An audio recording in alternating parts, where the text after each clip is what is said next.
It was designed to fail. And anyone who had hopes that it was going to give a different picture, then that person was actually hallucinating. I am speaking about the coffee reform. Ladies and gentlemen, welcome to the Bold Analysis. There is a devastating video of the Deputy President of the Republic of Kenya, Rigathi, actually confessing that in the tea sector, it has become difficult to address those they call cartels because of the resurgence. And I can tell you that the coffee farmer from the mountain is helpless. If that leader, the second powerful man in the Republic of Kenya, can stand before the cameras and tell you that coffee cartels it has become difficult to address them, then I wonder whether there is any other person you expect to do. But of course today, I'm not going to give you good news because it was designed to fail. And that is what I want us to look at in this podcast. January this year, when the cabinet met in Nanyuki for more than 4 days, and in that cabinet meeting, one of the things that was discussed there, and one of the deliberations there was the Deputy President Rigathi to lead and spearhead reforms in both coffee and tea sector. And in May, there were coffee reform conferences that were held in the Mount Kenya. And during those conferences, the Meru governor, Embu governor, Dr. Cecil Mbarire, listed names of some companies that she believed were the cartels in that coffee sector. And when the minister of the CS in charge of agriculture, Mithika Linturi, came to respond, he actually promised those who were attending that conference that the ministry was going to revoke the licenses of those allegedly coffee cartels. So true to that word, the next day, the licenses were revoked. Now, after those licenses were revoked, something interesting happened. By the time we were revoking the licenses, the coffee farmers were stuck. They had already harvested their produce, and the coffee leaves were actually being kept in different godowns. So they found themselves that there is no situation, or that there was nowhere they were going to sell, because the whole coffee supply chain collapsed by that government directive.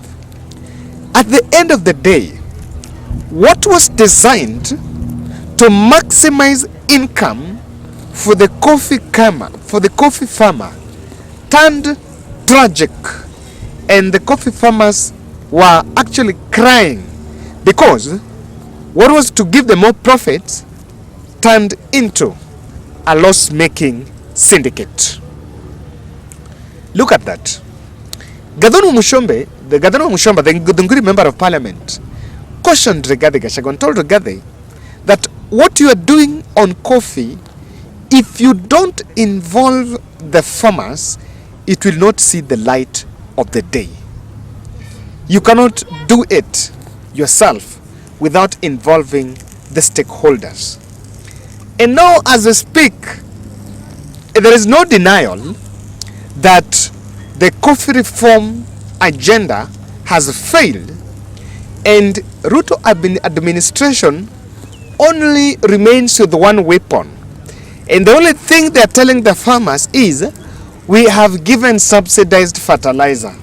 So remember, and fertilizer is the only thing, and I think I can tell you that without, no pun intended, without trolling the Kenya Kwanza administration, the only thing that they have done for the last 1 year is to subsidize fertilizer. And it is only being achieved because whatever is being said to be subsidized was a fertilizer that was given from Russia free.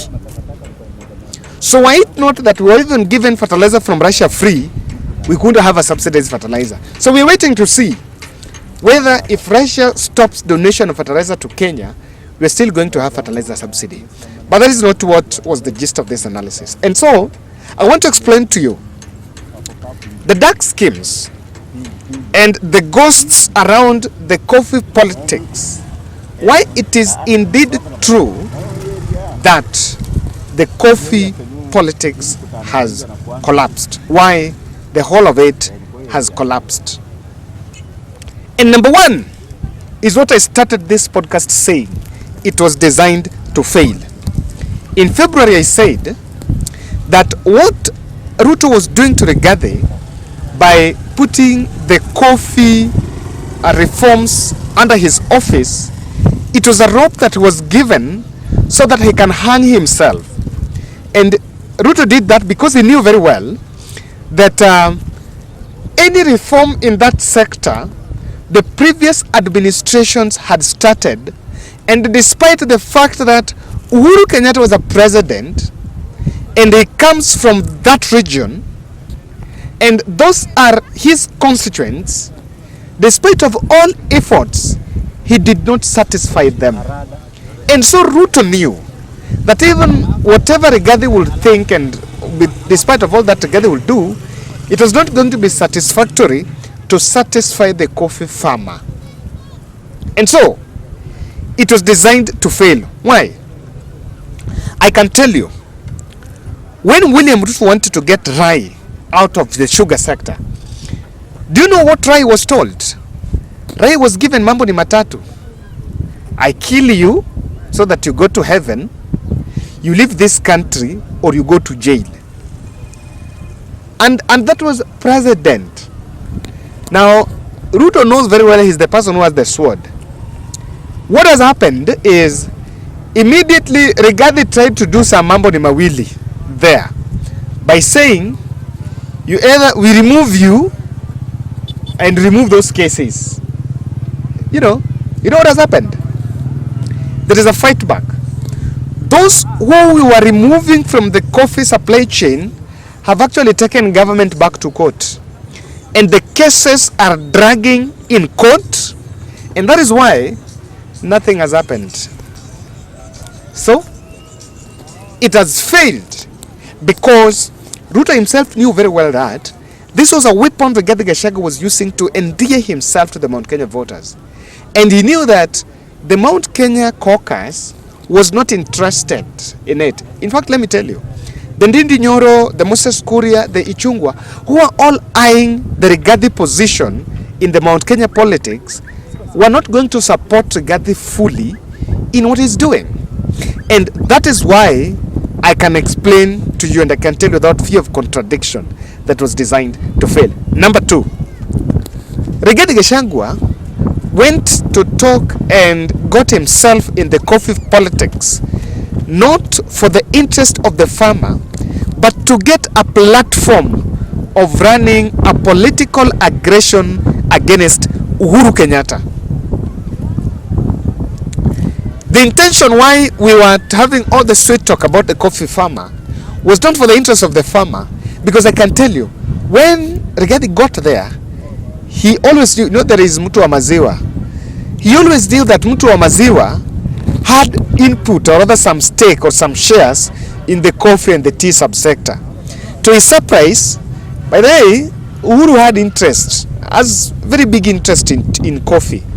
But to the best of my knowledge, Uhuru Kenyatta is not in that coffee and tea sector. He's not there. And if he was there, then he was above board. And so, what has happened here is, what was an ambition to go and hit Uhuru Kenyatta? The moment Rigathi went there, he knew that akisokota hiyo takataka hapo ndani, atapata Uhuru Kenyatta amekaa mahali. Only to realize that Uhuru is not there. So you know what has happened is that you have antagonized people who are actually innocent. The coffee subsector team, the supply chain, Uhuru Kenyatta is not one of them. And there were radical changes that were rushed only to fish out Uhuru Kenyatta from mountain. To his surprise, Uhuru is not there. Number 3, I think the whole of it was also to replace the stakeholders. The only intention about phasing out people we call cartels was to bring people that are friendly or even to get interest. For example, I know very well that Uhuru had stake in the milk, and one of the milk producing regions where milk is being produced in abundance, I think, is Mount Kenya. So that is something that is giving contact with the people. Probably, I want to speculate that there were also some powers that wanted to invest in that coffee sector. And if you want to invest, then I realize you want to replace me. That is not our agenda that even the state will fully support.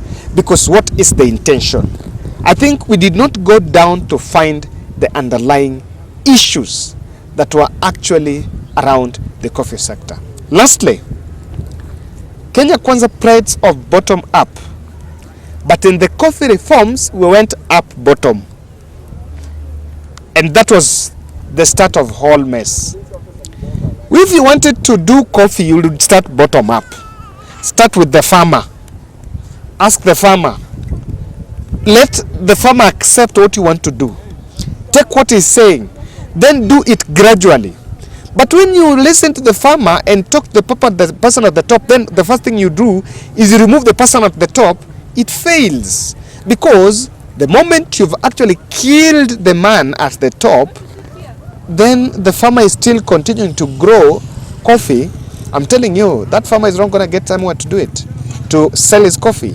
And largely, that is what is being explained why it has actually failed. Thank you.